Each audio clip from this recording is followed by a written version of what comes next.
the reasoning you gave behind sentience would seem to mean that people that are in comas are actually less valuable. You could just simply hold that, like, my account of personhood simply says that anyone with human DNA who has at one point achieved sentience is a person, is entailed with, like, personhood rights for the rest of time, right? Listen, if the tariffs are used as a negotiation tool to get us better deals, I think we can all say that's a good thing. Final question for you. I'm curious. So, are you a vegan? I am, but I think that's a view that follows from much more controversial premises, like the fact that, like, I value animal sentience as equal to human sentience. So even if, like, 99% of the money from USAID was wasteful programs, right? The fact that, like, there are, programs that are highly, highly effective in USAID that do save millions of lives would make it, like, on net a good thing. Folks, liking and subscribing really helps me continue to produce content and is greatly appreciated. You can also make sure to check out my Discord server in the description below, where you can also find my Twitch, my Kick, and my Twitter. Yeah, so my name's Micah Kunkle. I'm a debater, I guess content creator, kind of. I do it all on the side. But I've appeared on the Jubilee videos multiple times. So I was in the one, I've been in a lot of the surrounded debate videos. So I was in the one with Dean Withers. I was in the one with Destiny, the one with Sam Cedar, and then the recent one with Shank Uger. And then I've also been in a Jubilee Middle Ground as well. And so I've done debates a lot on abortion, but also on different political topics. Yeah, I think I've seen you. I think that's one of the things you mentioned you wanted to talk about. By the way, sometimes I feel bad branding people as a Jubilee guy. Okay, so I'm glad you mentioned all the Jubilee appearances, because that is where most of my audience will recognize you from. But Trump's such a lying sack. He doesn't even talk out of his mouth anymore. He just bends over and lies straight out of his ass.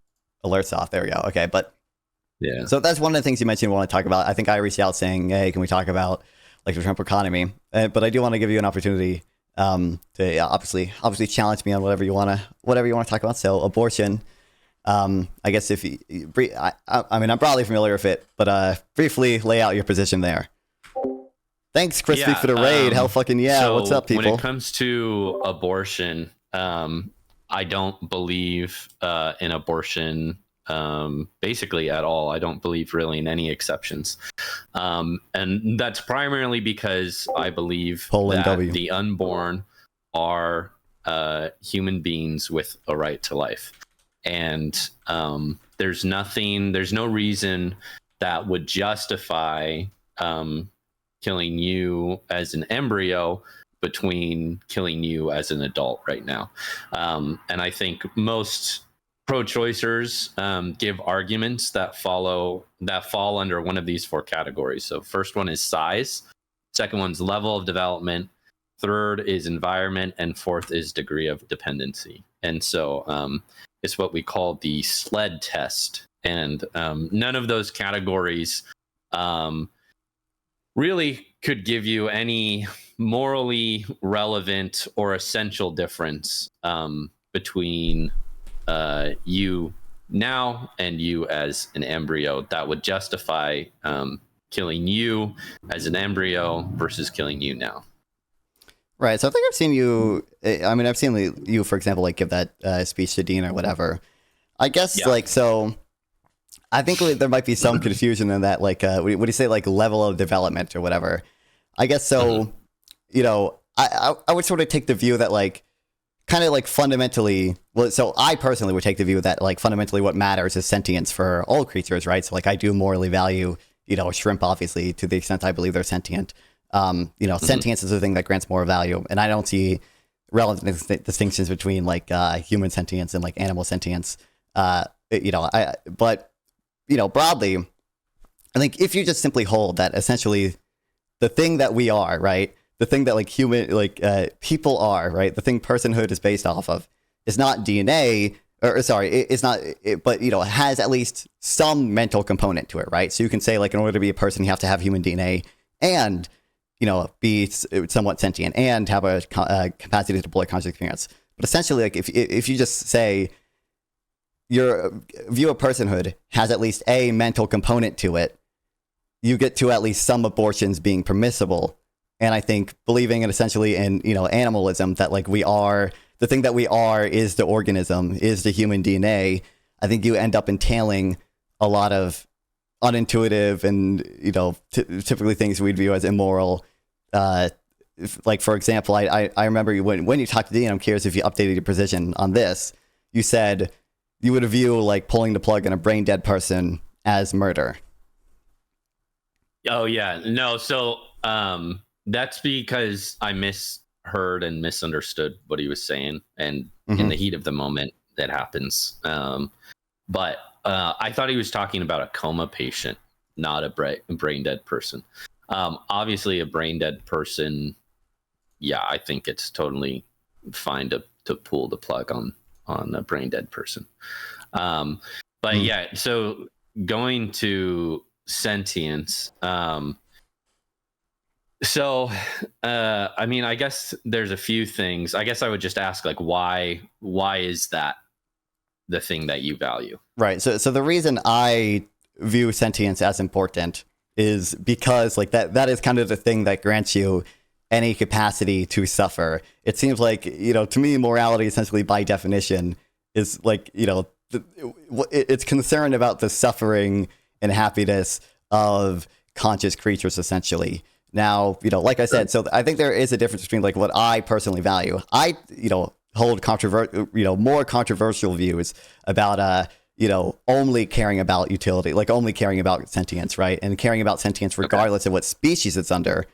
But all you have to accept to get to at least some abortions being permissible is a much more modest claim that personhood has some mental component to it, some psychological component to it, even if that like, a person has to at one point in time have been sentient in order to achieve personhood. And, we get to some abortions being permissible. Yeah. So, okay. What's interesting is at least the reasoning you gave behind sentience would seem to mean that people that are in comas are actually less valuable as human beings. So I don't know if you just accept that, but no. So again, there's a difference between what I personally think. I don't personally think that either, but, and like, views that can get you to abortion being permissible. So you could just simply hold that like, my account of personhood simply says that anyone with human DNA who has at one point achieved sentience is a person, is entailed with like, personhood rights for the rest of time, right? And if they fall into a coma, like they are still a person because they reach my capacity, metric of personhood, which is, someone with human DNA who has at one point achieved sentience, right? And I think, so that's at that point, wouldn't you be the one that's saying it's wrong to unplug the brain dead person? Well, you could. So at that point, the mental component would be entirely gone, right? If you're like literally brain dead, the mental component is entirely gone. Someone in a coma, the mental component isn't necessarily entirely gone. They still at least have the feasibility to wake up or whatever, right? Yeah. So, I mean, that's where I think it's interesting to distinguish what we mean by ability, right? And so, like, a lot of people talk about the ability to deploy consciousness, but I think they end up using ability in two different senses of the word. And so, like, there's a ability that people have, right? Like, so you have the ability to speak French in one sense of the word, right? You could learn French and then eventually be able to speak it, but you don't have the active ability to speak French. I'm assuming you don't know French. I don't, yeah. So we have to distinguish what kind of ability we're talking about. And I think if we establish that we're talking about the ability to eventually have the active ability, then I think that would apply to the unborn from the moment of conception. So the distinction I think is typically going to be, well, I guess, so there are two relevant distinctions. One is that like we simply might not have the same type of concerns about bodily autonomy, like with coma patients, right, who aren't sentient right now, but one day like could reach sentience, right? There's not necessarily a component of a woman's, right to choose, or, a woman's bodily autonomy in that case, because they're, living on their own or living with the support of medical machines and not someone else's body. But I think another relevant factor, like the one I would care about probably more, is that there was like a sentient experience in the past, right? Like we can say like there was a person who existed, and by some accounts of personhood like still is a person who existed who will be harmed if they are not allowed to be brought back. In the case of abortion, I don't see a distinction between unless you appeal to like DNA or like a soul or whatever. I don't see a distinction between simply preventing the sentience from happening in the first place by not having sex versus preventing the sentience from happening in the first place by destroying a 5-week-old embryo or whatever. Well, because with preventing sex, there's no living distinct organism there. Whereas abortion, there is a living distinct organism that is separate from the parents, right? And so if you give that organism enough nutrients and placed in the right environment, it will grow to then eventually have active sentience. I would say it has the ability for sentience in that first order, but not in that second order. So I think if you take the view, again, that like the thing that we are, the thing that makes a person is simply the living organism part. I think for one, you probably would entail that like, brain dead patients couldn't be unplugged, or that would be murder, because they are still living organisms in the sense that an embryo is a living organism, even if they don't have the mental component anymore. And like two, I think you would also entail, certain views about like, depending on exactly what you value. Like if there was like an alien race who was equally as intelligent as us, but didn't simply have our DNA, like we might not have to grant them the same rights that we grant humans. And that seems, morally permissible to me at the very least. Yeah, I mean, I don't see how it would entail the brain patient, because at that point it's dead, right? It would be brain dead. What is the it? So the organism is not dead, right? The organism still has living human DNA. A lot of the body's processes are still working. I think it differs based on the brain dead patient, what processes can work without, machines or whatever. But the mental component is the thing that's gone, right? The brain has stopped working, or only the brain stem works.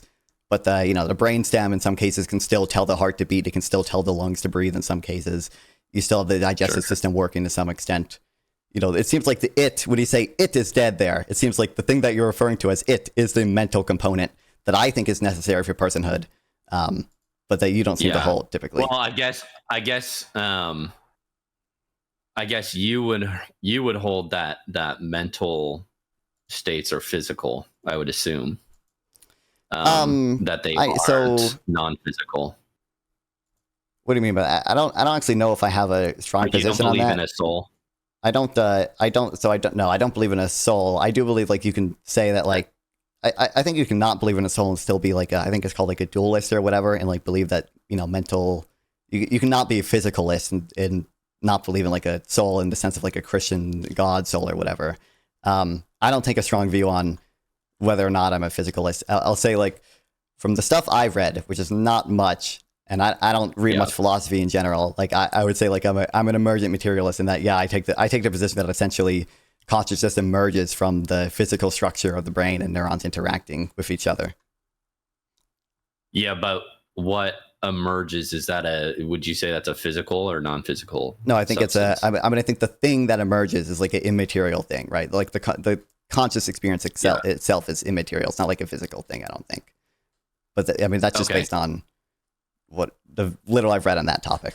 So yeah, okay. So so in some regards you do believe in a soul-ish, in some sense. In the sense that I believe like in conscious experiences are probably like immaterial, I think, but like I don't believe sort of the thing that makes us morally valuable is a soul in like the Christian sense of the word soul, or like a religious sense of the word soul. Well, no, but I mean, you don't have to affirm the religious view of the soul to hold that we're still valuable. But I think you would of the conscious, the thing that contains our consciousness. Sure, but like in my view, that can go away and isn't present in, fetuses prior to probably about 20 weeks or something. I haven't done a ton of research there. But, the mental component is lacking up until a certain point in fetal development and can be lacking again past a certain point of like brain death or whatever. And I think under your view, you wouldn't hold that. You can say like we still might have some type of soul or whatever if there just is a living organism. If the human organism is living. Well, I think what you would then you would have to show. I think what you're showing is there isn't that active part of consciousness, but for you, especially if it's not purely physical, you'd have to show that it doesn't emerge from conception.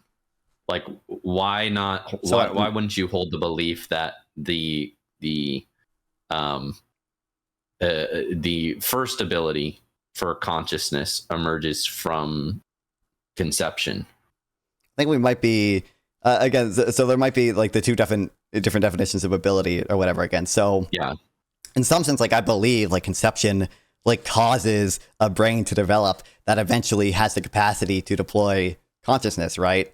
But I also like think that other events preceding, the conception like had that as well, right? It seems like the place you draw the line is the living organism, right? And I don't see any reason why the living organism in and of itself is a good place to draw the line. When I think that would entail, like I said, that brain dead patients you couldn't even kill brain dead patients to save other lives, right? Because we can't necessarily harvest, living like persons' organs to save other humans' lives. And like you would entail, like I said, like depending on how far you take the animalism, we are valuable because we're the human living organism thing. You would entail that like species of similar intelligence or species of equal intelligence that might not have human DNA are, just not morally valuable. And I think those are both two like very negative, unintuitive entailments. Yeah, I guess I just didn't really hear an answer to the question of why you would say that consciousness only emerges when there's the necessary necessary components, right, for consciousness, as opposed to saying at the moment of conception, right, that's when people gain that's when a person comes into existence because they gain the first level of ability for consciousness as opposed to the second level. Right. So maybe and then we can move to what you said earlier, but yeah, I mean kind of like what I meant is sort of the we might be using emergent in different senses in the same of like in the same way we're kind of using ability in different senses. So like when I say like consciousness emerges from the brain, I'm saying like a brain that has like the actual like active components to it, like from the connections between those neurons, from the firing of those neurons, emerges a sort of immaterial conscious experience, right? Now, to some extent, I agree, like conception sets forth a process of events, or sets forth the real word. Conception is part of a process of events, and it will eventually lead to, a brain being there that can deploy conscious experience. But if they have like, again, I would simply hold that like personhood like requires a mental component that has at one point been reached. And that is not the case in a 5-week-old embryo. I don't think there's any really good argument for saying that any level of sentience really happens before like 12 weeks. But I'm not particularly well researched in that area. So yeah. Well, I mean, there are actually some really interesting studies about different like brain activities that could happen at 5 weeks, even with like the I think specifically the brain stem developing around that time. So it'd be interesting to I'm going to think the brainstem is, you know, in charge of like the least, or not least important, but most like basic functions, right? Like it's literally just like telling the heart to beat, and like it's in charge of involuntary action, right? That's why like a lot of brain dead patients still have brainstems that are kind of working, right? Sure.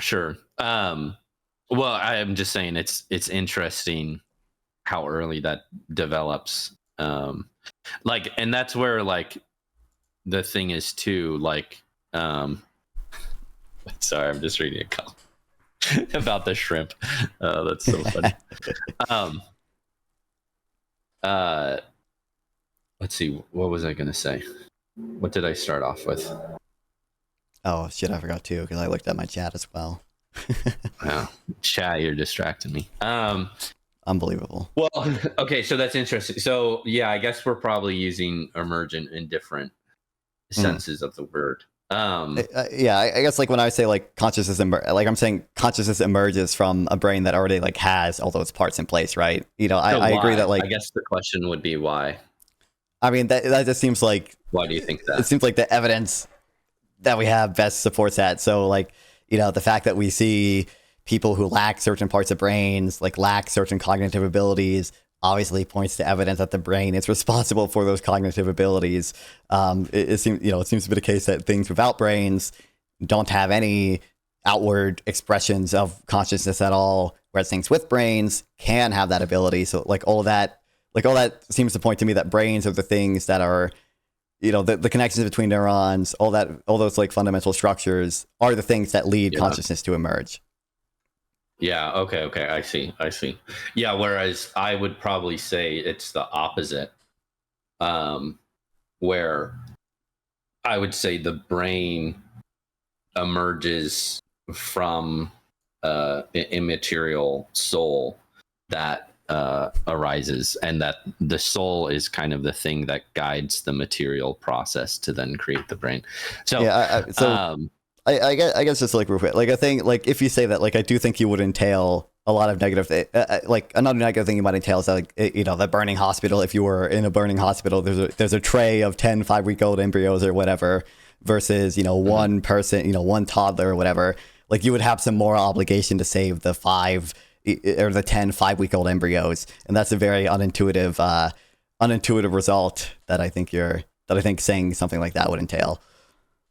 Yeah, well, I mean, I think like one that's distinct from abortion, because in that case the lives are already at risk, right? And so you're choosing which one to save rather choosing what to kill, which is what abortion is. I don't think that follow. So I think you separate out like your view that like we are living organisms, and that's the thing that makes us morally valuable. And what follows from that is that abortion is impermissible, right? So I don't think like that's a, like just from this type of that, or just from abortion being impermissible in general, you get to like entailing, or like there might be relevant differences between abortion and the hypothetical I just gave. But I do think if you take the position that we are living organisms, it follows that like, or the thing that makes us valuable is that we are living organisms, that persons are simply living organisms. It follows that you, insofar as you have an obligation to save people, you would save the, you know, tray of 10 embryos over the toddler, right? It could still be the difference that it could still be relevant difference between that and abortion, but it does follow from the belief in animalism. Yeah. Right. So I think the animalistic view entails that, and that's a pretty, you know, unintuitive result. Hold on, sorry, my wife is texting me. Okay, give me 1 second. I have to send her a photo of something. Incredible. We spent oh goddamn, he's gone. I thought he was just gonna turn his camera off for a little bit. Bro got a booty call. What the hell? I'm just kidding. He's a good Christian man. He would not get that. Wait, do we care about consciousness or sentience? I might have been using them too interchangeably in that conversation or whatever. I wasn't being like particularly careful with how I define consciousness and sentience, or how I'm using those words in that conversation. Abortion is killing, but it's better than unwanted babies that would suffer. I mean, I think you're killing a living organism. I don't think that personhood is based on being a living organism. Guys are treating it as black and white. It's fine for the purpose of the convo. It doesn't really matter as it went. Yeah. You know, I think I would hold that like sentience is the thing that makes you is the thing that makes something morally valuable. Well, it is a living organism, right? Yeah, obviously embryos are living organisms.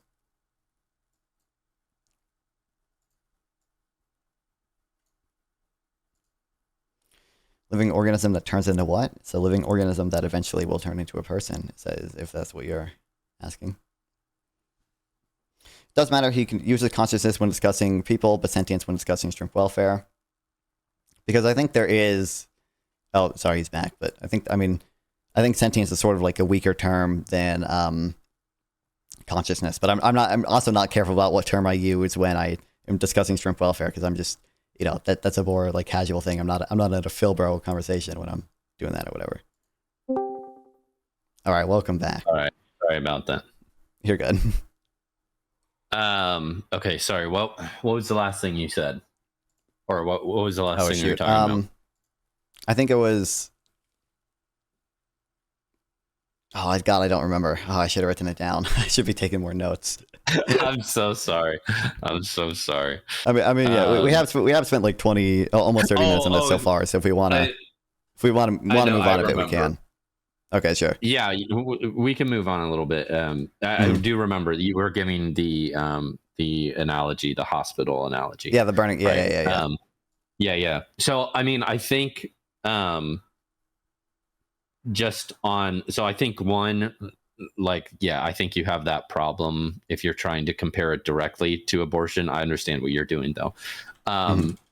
Two, I think it's not really a conversation of like whether someone has value or rights at that point. It's more of a conversation of like triage and what you were talking about, moral duty, like what's the higher moral duty that you have.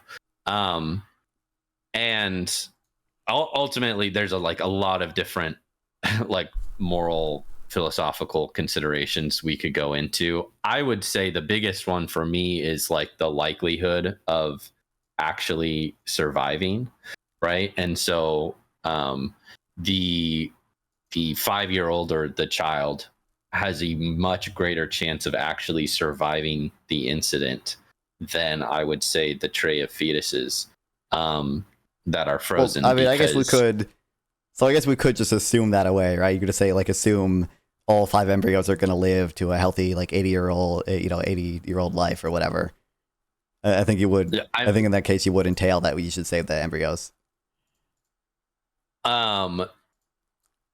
Given the guarantee that the embryos are going to live, I mean, at that point we're purely in hypothetical situation. But in reality, right, like with IVF and embryos, it's very low likelihood that any of those would actually survive.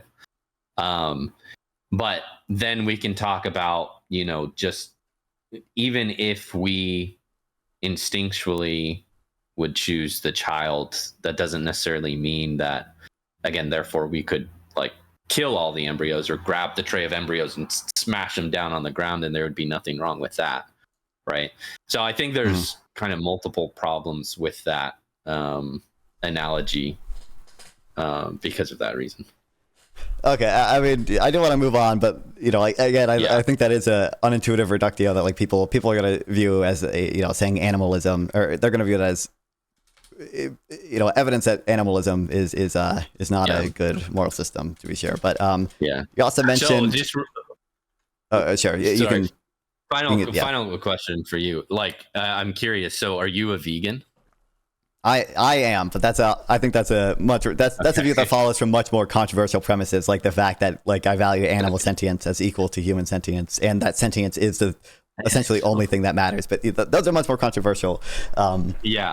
Premises. Well, I mean, if I think maybe you if you say, you know, my view leads to this reductio.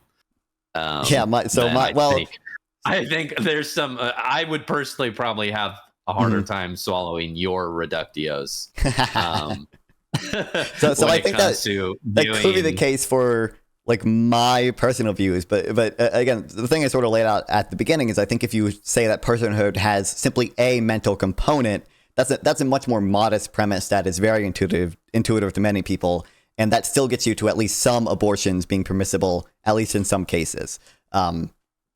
You know, there might be limits on. Well, I mean, I don't know if you're familiar with the flow argument, but I think that would probably be a decent counter. It's what is it? It's future. Future like ours. Yeah, future like ours. Yeah. I mean, I would just hold that like to the extent like I believe in a future like ours or whatever. Like I think you can just apply the future like ours to persons, right? You can say all persons are entitled to a future like ours, and personhood has a mental component to it. And so and again, you get to some abortions being permissible at least some of the time with what I would say is a relatively modest premise. Even accepting that a future like ours is a thing, and even accepting that like all persons are entitled to them, you still get to some abortions being permissible some of the time if personhood just simply has a mental component. Yeah, interesting. But yeah, we can move on a little. You can get the last word if you want. But yeah. Well, do you want to? I mean, you can say whatever the last word was. Then I guess you want to talk about LGBTQ issues. I don't know what you want to talk about with that, but yeah. Well, yeah, with LGBTQ issues. I mean, there's a lot of letters there, so we could go in multiple directions. But with I guess the transgender stuff, we could start there. I guess what would your position be on that? So it's not something I debate or think about very often, but like my general position would be that I kind of don't think there's like one unitary permissible like definitions of words. So I think like I think like the same way that like toxic has different meanings within different professions. Like a therapist saying toxic is different than from a chemist saying toxic. Like it could even be the case that like, when a liberal says woman, that means something different than when a conservative says woman. Right. So I think like it makes sense to say that like, for example, like trans woman or woman, insofar as like there's not one unitary definition of words and their meaning can change over time. And even if like only like liberals use the word in that way, like that would become sort of a valid definition of the word woman. But I think kind of like probably more importantly than like the question of just like is like are trans woman like actually woman or whatever. It's just like sort of what level of like decency and respect do we have for trans people. I think the right does a very bad job at that. I think like maybe the left goes too far when they literally say like just let people self ID and be in sports or whatever. But I think our current administration is probably a little too harsh on trans people. I guess that would be my general position.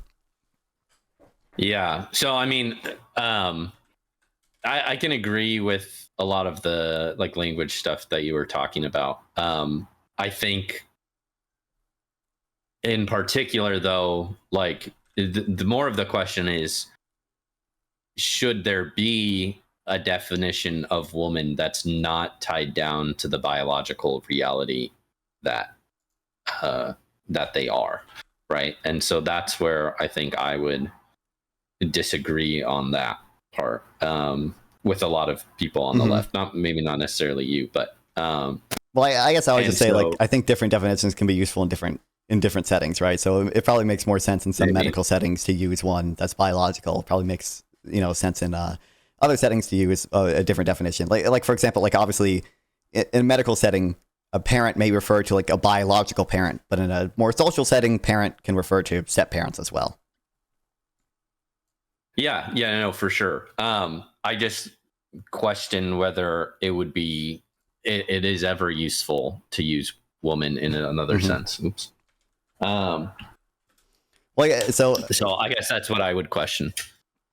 Right. So the deeper disagreement is probably just going to be the reason I would view it as useful, at least in some senses, is that like I do again, it's not something I'm super well researched on, but like I do believe in the stuff I have seen that and maybe just because of the circles I'm in, that like there are like genuinely people out there who experience gender dysphoria, right? There seems to even be some evidence that like sometimes people who have gender dysphoria, like they truly do have like their brain is closer to like a female brain in certain metrics than like a male brain or whatever. I've seen at least some evidence for that. And for those people, you know, it seems like a lot of times socially transitioning, being on HRT sometimes, like, you know, that is something that is like genuinely really helpful for them. And oftentimes like the only thing that is helpful for them. Yeah. So that's where I think the as far as it like comes to the data aspect, if you really look into the studies, they're pretty unclear about whether it's actually very helpful or harmful. Now, I will say, like, kind of the most recent studies, I think one was done by Oxford just several months ago, or it was released several months ago. I think was pretty heavily in favor of it having negative effects. But again, as far as like the broad scope of all the data, it seems pretty unclear, and partly because a lot of the studies don't have proper follow-ups with people, and they end up like not following up with like, it was something like 80 or 90% of the patients. If you look at, I think University of Birmingham did a kind of a meta study on it, and found that to be the case, and basically just said like, yeah, all the data we have is like pretty unreliable. And you do have that story. Is that just real quick? Is that data for like all trans people or just trans children? Because I might agree with you on like trans children. Like maybe we don't have like long-term studies on the effectiveness of transitioning before puberty, but that might be for all trans. Yeah, that was for all transition surgeries. So yeah, not just children. Yeah, the ones for children are even worse. But yeah, what was? Oh yeah. So I don't know if you remember, or I don't really remember the name, but I think there's a lady who was doing a massive study funded by the government, and essentially she got the results back, and then I think you're talking about to release them. Oh, that might not be the cast report then. I know the cast report was released, but yeah, no, it ended up not being released because she said that the study would be used to harm the trans movement, right? And so like it's something like that definitely, I think, so there might should raise an eyebrow. So I don't even want to. It's not really something for her to decide, but yeah. So I don't even want to like entirely dismiss the notion that like some like liberal institutions, you know, might be like to some extent ideological captured enough that, you know, they don't want to release results that like contradict them. Like, you know, sure. I'm certainly there are woke enough universities out there where something like that could happen. But like for one, like, you know, I see, for one, I think the concern is there partially because conservatives are oftentimes rather hostile to even like trans adults. Like there are some Republican states that I know have floated the idea. I think one of them might have even eventually passed a bill to do it, to like, you know, ban HRT even for adults, right? And like that seems like a totally inappropriate response, considering like, you know, like we let people do a lot of other stuff that's probably more harmful than HRT, even if like being trans isn't like a quote unquote like a real thing or whatever. Yeah. But like, you know, also like, I guess, again, it's not something I research a ton or think about a ton, but when I see sort of so many institutions being at least moderately like quote unquote like pro-trans, you know, it seems to be more likely that they're not like all super corrupted by the wokeness, but that there just is some consensus that being trans is a real thing, and that treatment in the way that we, you know, treatment like HRT and maybe gender reassignment surgery can help, like, that seems to be the consensus among experts, and I trust their opinion more than mine, considering like I haven't done a ton of research on it myself. Yeah, and I mean that's fair. Yeah, you did use moderate language there of more likely than not, right? Which is fair as like maybe a default position. But I think doing more research and doing more thinking into it, I think there might be good reasons to then say, yeah, no, this isn't actually good. Specifically, the lack of positive data around it. And then I think if you then look at what it actually is doing, right, it is like, and I know this word has negative connotations to it, right, but it is mutilation in one sense of the word. Like you are destroying your body in one sense, right, to try to look like another type of body.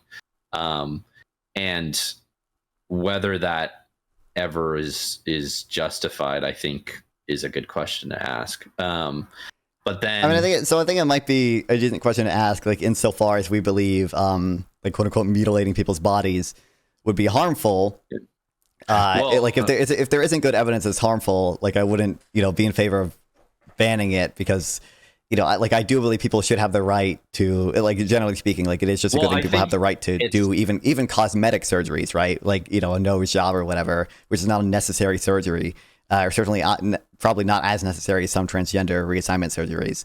Right. Like people should have the right to do that. But a nose job doesn't destroy a function of your body, right? And so that's why I think there would be a distinction between like cosmetic and if there is a cosmetic surgery that does destroy a function, I would probably err and say that that's probably wrong. I guess what are we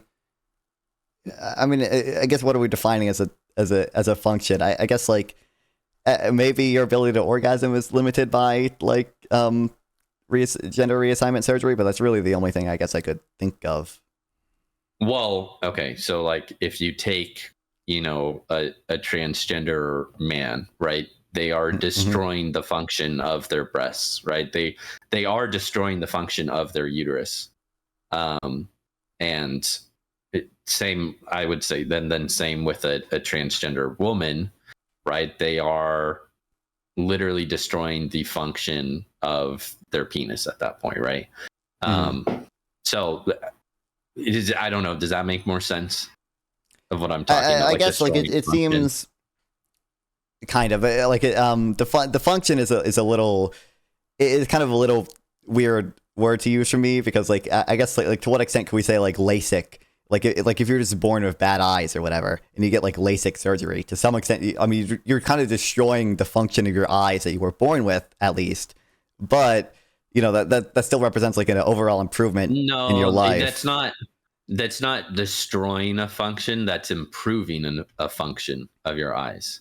Like, but I don't think I guess, you could so twist what are we defining that you're destroying a function? What are we defining the default function as is the thing, because you were born with bad eyes the same way people are like presumably born with gender dysphoria in some cases. I think you would probably you would either appeal to religion or you would appeal to like what the human DNA was intended to do, I guess. Well, right.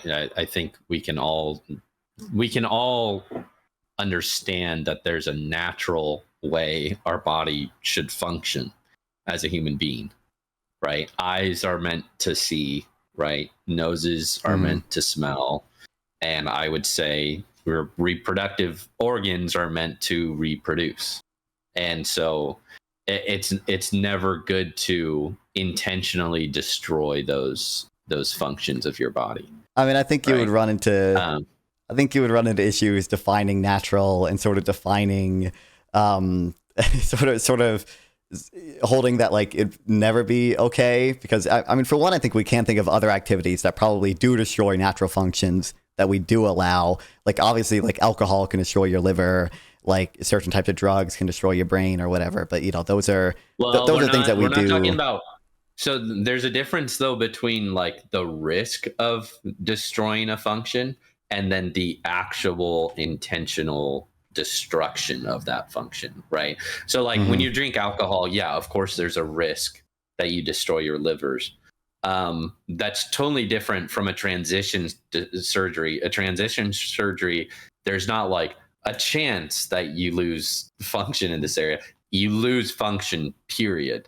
Right. And so there would be a very important moral distinction between those two. I don't see it. Well, I think you would have to have some pretty difficult to justify premises to say there's a like moral distinction there based on like the moral relevance of functions of the bodies. But I guess there's probably, I'm trying to rack my brain, there's probably at least some examples of things that do outright destroy functions that we do generally permit in society, and like maybe you would just hold that like those would be bad too. But I think like like to me it doesn't seem like the sort of intrinsic thing that values, and it might be a very fundamental disagreement, is like the function of things or our DNA or what is natural, because the thing that matters over like is essentially just human happiness. It bottoms out as like human experience or whatever, or at least that's a very heavily weighted component of what should matter. And I can imagine cases where just destroying some function that might quote unquote be natural just is a good thing for human happiness, and we should probably be doing that. Your view of human happiness would probably be a lot more subjective, right? And I would want to point to like human happiness isn't always necessarily tied to what the human being wants. There's a truer, I think you could hold deeper sense of human happiness that includes pain, that includes hard work and difficult things, but will actually bring you greater happiness in the long run. Right. Well, I mean, if it brings you greater happiness in the long run, like it still would be good under like my sort of hedonistic theory or whatever. But I think you could hold to some version of like some type of like objectivist theory where like you say like things are kind of good regardless of the preferences of whoever the experience or like moral subject is, and still hold that like as long as there's some consideration for welfare, for happiness, like there would be cases where like destroying a quote unquote function could still be net good. Right. Like if so that's where, but I think so that argument relies on the studies that show that transition surgery is in fact a net positive, which I just don't think you have. I don't think you have enough evidence for that. And I think in the lack of that evidence, we have to move to, okay, fundamentally, what is it doing to the person? It's mutilating their bodies. It's destroying a function of their bodies. Generally, I think you could say generally that's something we want to avoid, right? Unless we have good reason to believe that it's going to save that person's life or something like that. And so I think if this data is unclear, then I think at that point, then the default position is, hey, let's pause on this until we have reliable data of that. So I guess I'll respond, and then you can respond. You can get sort of the last word on this topic, and then I do want to talk about the economy because I think our time is a little bit limited. We'll see how much we can get. But I probably have like 5 or 10 more minutes. Sorry. Okay. Well, time now. So I'm sure. Yeah, I'm sure we'll get to talking again. Okay, but yeah, I guess like so anything like we would describe as mutilation, I'm gonna have a presumption against simply because like that's a very like intuitively mutilation is like a very like harsh term. But I guess like if all you mean by mutilation is like destroying a quote unquote function, which I think we still might have difficulty defining, of the body, then like I'm not or like a natural function of the body or whatever. Like I'm not necessarily gonna have as strong as a presumption against that, because like I think that's a very tricky thing to define. And I think since like human happiness and welfare is a like at least big consideration. How is that tricky to define though? I'm curious. How is that tricky to define? In order to say like, or like, I think you, in the absence of sort of religion or whatever, I think saying that like there's some type of like objective function that like each organ like is supposed to do or whatever, and like that's a natural and good thing. I think that is I think that's difficult to do. Because like, you know, what is... I mean, I'm sorry, but like, I don't think you could go to any doctor or biologist and they not agree with that in general. Well, they might. It's okay, like, body parts have functions that I agree. They do. Body parts have functions that they do, but sort of like where you would draw the lines on that, and then whether like those functions are kind of the things that like we should maximize for, I think is like much more philosophically kind of controversial, right? And like I do think that like to say that like like to say that like the function of reproductive organs is to reproduce or whatever, it's like, okay, biologically I can kind of understand that view, but like who's to say the function of reproductive organs isn't like just to give me happiness, or the function of reproductive organs isn't just to comply with some type of objective list theory of what is good for me, right? And that could be applied to like every organ essentially. Yeah, well, I mean, I think you look at what it does, right? And sex produces babies, right? And so we would say that would be a function of it.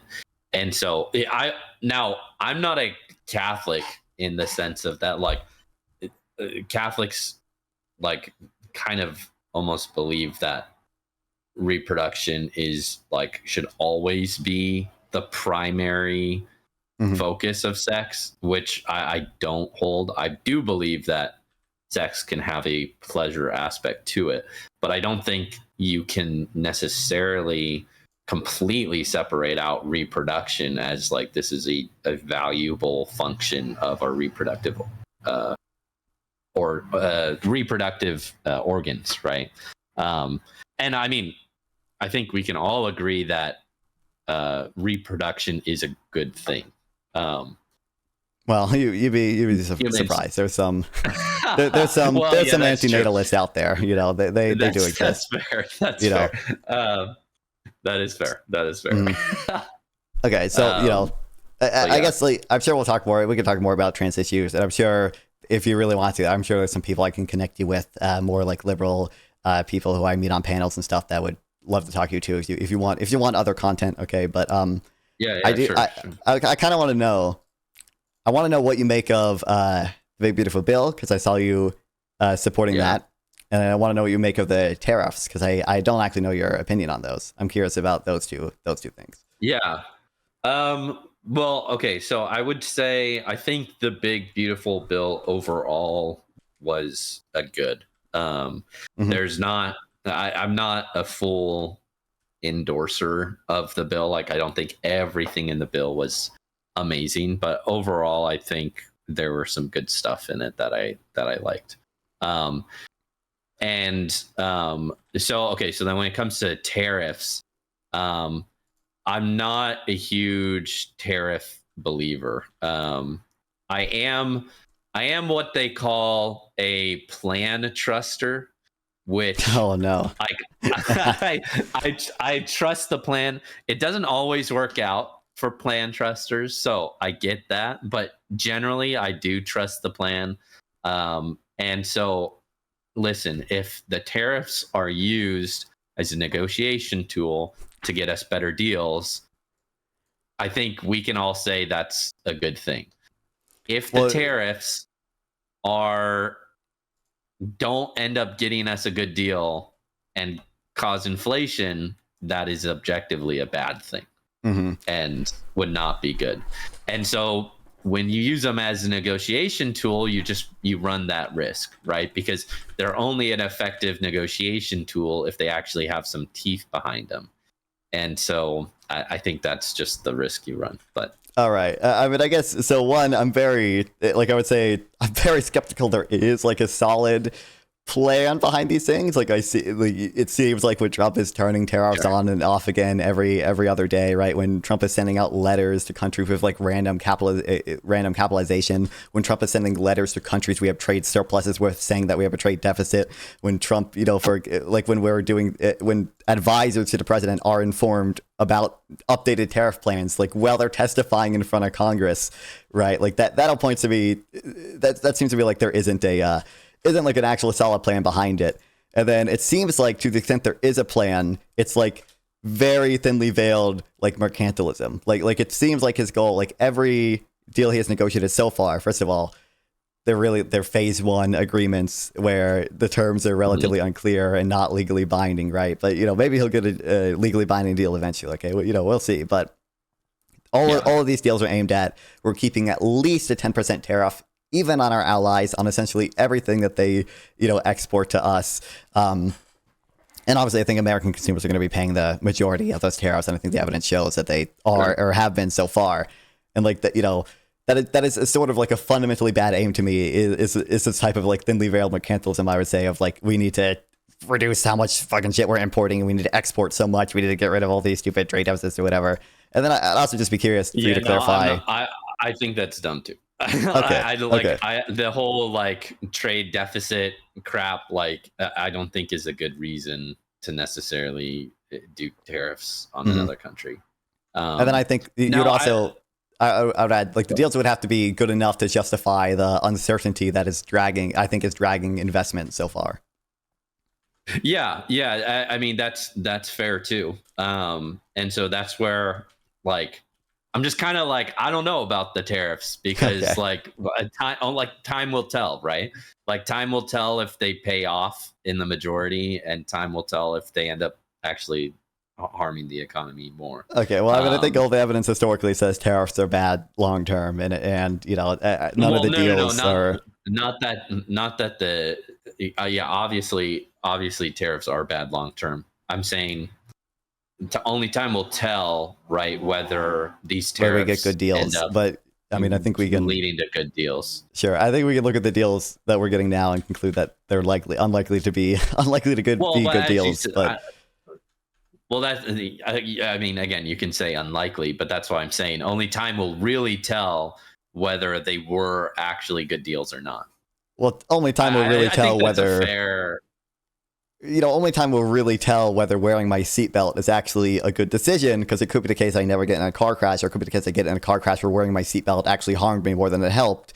But that doesn't mean that the expected value of wearing my seatbelt is negative, right? Like that, it's still a good thing to wear. There's no positive benefit, I would say, from not wearing your seatbelt. I mean, I think you could. I mean, I'm more comfortable maybe if I don't wear my seatbelt, and like I think there are types of car crashes, right, where conceivably like wearing a seatbelt can hurt more than it helps. Here's a question. Let's say all the tariffs essentially get removed, and we all get better trade deals with these countries that are actual legally binding deals. Would you say, in retrospect, that it was worth it? If we got legally binding deals that were like actually free trade and not like leaving 15% tariffs up on Europe and everything, then yeah, I just think that's extremely unlikely. But I do want to ask, because I know your time is very limited. What do you think was good about the big beautiful bill? Let's see. I'm trying to think. So this kind of brings us back to the abortion conversation, but like the biggest thing for me was the defunding of Planned Parenthood. Now it wasn't as long as I would have hoped, but as a result, there are Planned Parenthoods shutting down. So, that was a big thing for me, of why it was really good. And, again, as pro-lifer, I think that is literally saving lives. So I think that's a really good thing. And so that's obviously something you disagree on. Sure. I guess I know your time's very limited. This brings us to a whole other conversation. What would you make of the USAID cuts? Yeah. So there were some that were good, and there were some that were bad. And I'm not a huge fan. Like I'm more a globalist for sure. So I'm not a huge fan of just saying like, oh, we need to like stick with America and everything should be American made, and we should never give any money to any other foreign countries. I just think that's like not like, ultimately, I think if you're America first, you want the great, you want America to be the greatest nation in the world, you're going to have a globalist policy on that. Sure. The reason why I'm asking is I think that Trump could save every, American life from abortion or whatever. He could totally ban abortion. No more abortions in the U.S. I think, like, what do we have, 1 million a year? It seems like. Yeah, something the like USAID cuts are going to kill almost certainly more than 1 million people a year. So. Well, yeah, I just haven't done much research into that. Now I know, like, USAID, I know for a fact that while the program was cut, not all the different initiatives and funding was cut. So I know there was different things moved. Yeah, so it's about like 83, I think, % of the total programs were cut, and the rest of them were transferred to like the State Department. Now there were also just disruptions caused by kind of the way that they did it. So like even PEPFAR, which like I don't think did not have its funding like totally 100% cut, was still like heavily disrupted, by the fact that like they sent out the OBM memo, saying foreign aid is freeze for 90 days, and then retracted the memo, but not necessarily the policy. And then there's been a lot of confusion and everything that has disrupted even programs that were remaining. But like the programs that were cut are still almost certainly going to kill more than 1 million people a year. Because USAID, I am not sure on that data, so I wouldn't really be able to comment on that either way. But yeah, I do generally agree with like the philosophy though of like we should be helping out other countries. I think eventually, I do think that actually helps America, and so even from a purely like selfish, we should only help Americans type mindset, I still think you should be supporting different programs of USAID. Now, I mean, and on the flip side, right, I don't think you would necessarily say all the programs in USAID were good. So I wouldn't say that, but like I would say, so even if like 99% of the money from USAID was wasteful programs, right? The fact that like there are, programs that are highly, highly effective in USAID that do save millions of lives would make it like on net a good thing. So essentially gutting, I mean, I understand not literally all of it, but most of it, and it's gutting the good programs as well as whatever programs I think were wasteful, which I probably think less programs are wasteful than you do. That is like a horrible, evil action. Well, I mean, I think though, attempting to cut waste is a good thing, right? But that's where I think we can't. That's where I think maybe like Elon, we can't just like go in there and cut everything and do it like a business, right? Because Elon went into Twitter, cut everyone, right? Tore down everything, and then like kind of rebuilt his own team, right? I don't think you can necessarily do that with every program of right. So I agree, but like so cutting waste can be like a virtuous goal, but if the consequence of cutting waste in the way that you're but they obviously have not been careful, and like if like let's say like they were truly virtuous in wanting to cut the USAID waste, right? And I don't necessarily think that's the case, because I think a lot of people in Doge were sort of just ideologically against it. I think Trump might be ideologically against it himself too. Like, if the consequence of cutting waste in a bad way, right, in a not well-informed, careful way, is killing millions of people, like that's evil. Like that is worse than anything Biden ever did, in my opinion. I'm curious if you would take that position as well. I mean, I don't know if I would say that's worse than anything Biden did. It's not good though. Well, what did Biden do that was worse than killing millions of people? At least assuming it would kill millions of people.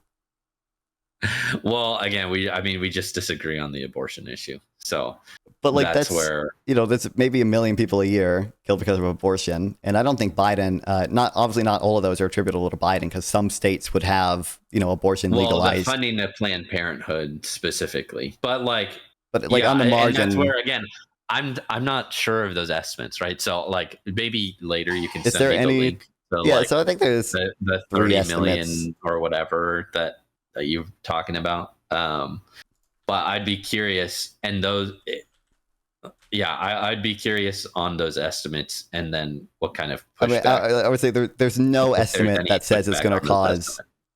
There's no estimate that says it's going to cause under 1 million deaths a year. I think I have one estimate on hand. I can find some other ones, but I think I'm just citing what I read in a blog post, essentially. Send it to me. Bulldog. Sure. Yeah, send it to me. And ultimately, ultimately, I'm more of a globalist. So I don't necessarily disagree with the logic behind what you're saying. So, I mean, there may not be a ton of disagreement there.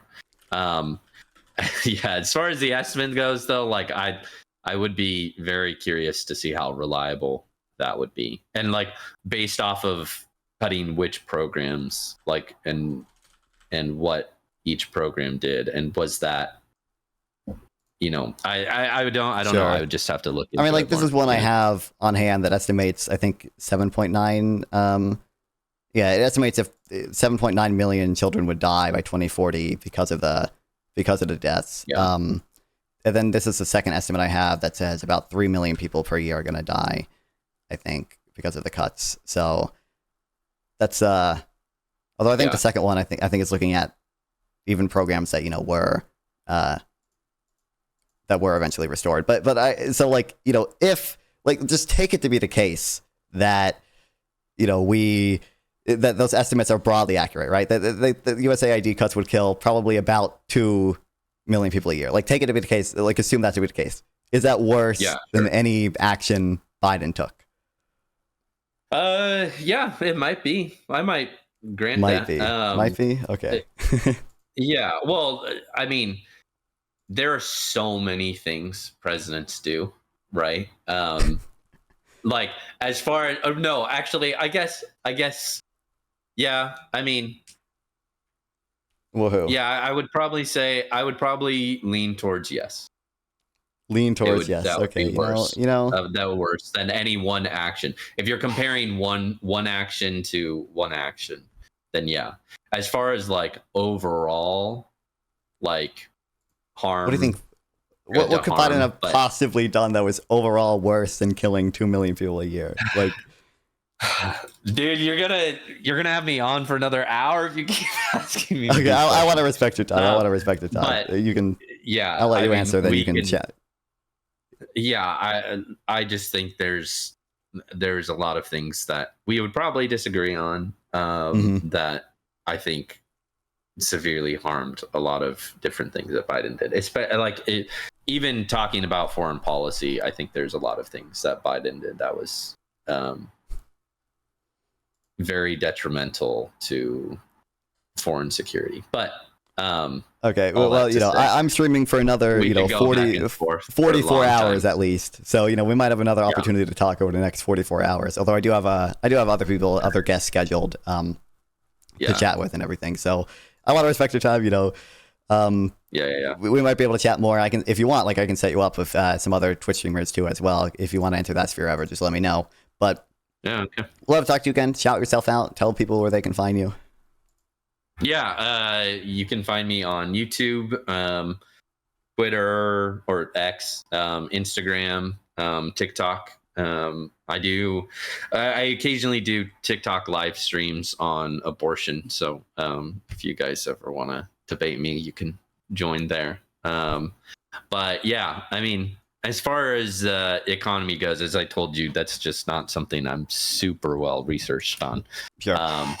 And dude, if I could, I wish I could do this full time, but I gotta pay bills somehow. So so if I had time, dude, I would be deep into economics, but I don't. So at some point though, maybe that will happen. So give me a follow if you guys can. I've linked your TikTok at least in all my chat. Okay. So you guys can go check him out. But yeah, I appreciate you coming on again. Okay, sweet.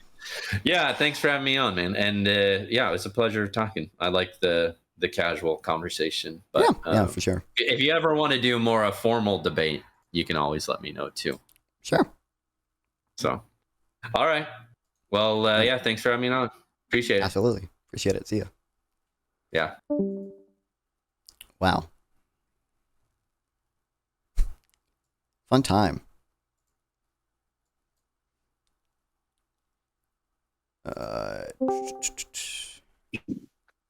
What's up?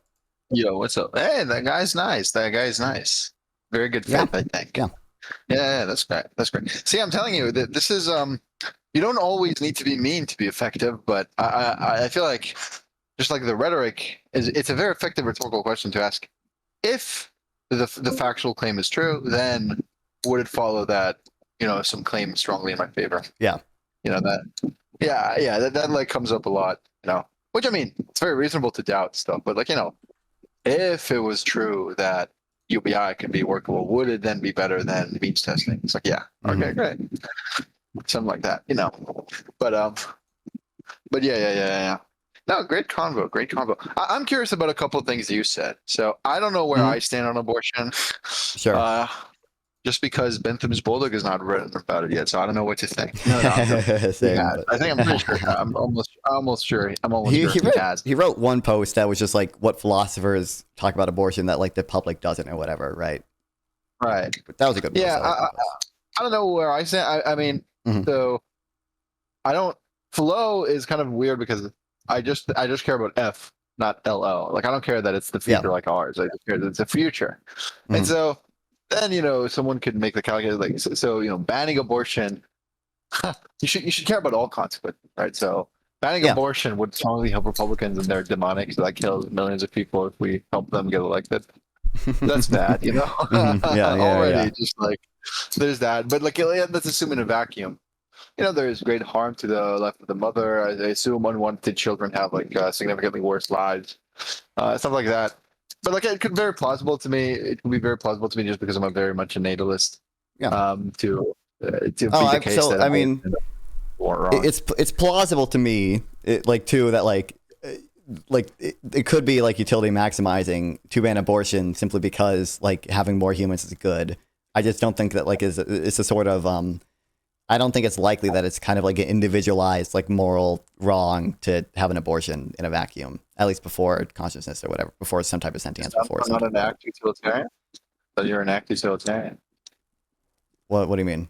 I am an act utilitarian. Well, it would be an individually wrong action to have an abortion, though. No, I'm saying if we took a world where like there's only one thing in this world and it's a pregnant woman.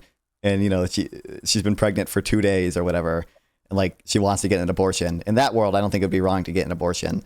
But I do think in that world, like let's say there's two people in that world, like it would be wrong to for one person to kill the other. But like in our like real world or whatever, like it might be plausible to me that because of the sort of indirect effects that more children would have or whatever, like you could maybe get to.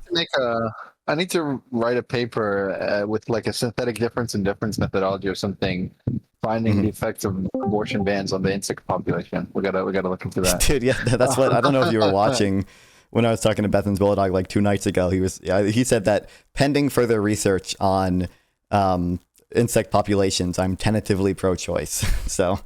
Oh, I didn't see him say that. Okay. I watched it. I don't remember. So I didn't steal the joke. I don't remember him saying that. But I did watch it, but I don't recall him saying that. So that's but you could be the one who does that pending further research. This is true. Yeah. That's good stuff. I'm glad that he called himself a globalist. Not many Trump supporters do that. Yeah. That's great.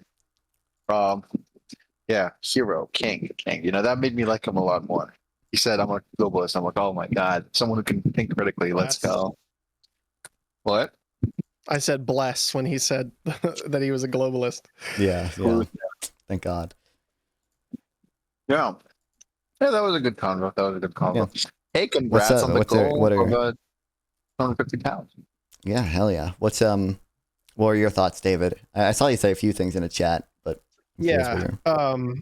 I was just gonna say that I think abortion-wise, it's a hard question to ask because it's like kind of weird, but I think it is helpful to sort of ask in the situation, like you guys were just talking about, ask sort of like, okay, let's imagine somehow that like women getting pregnant like just was a process, like a normal process, and then when they gave birth, it was like a little like, you know, philosophical zombie. Okay, it was just like a little robot that helped you around the house and it didn't have consciousness.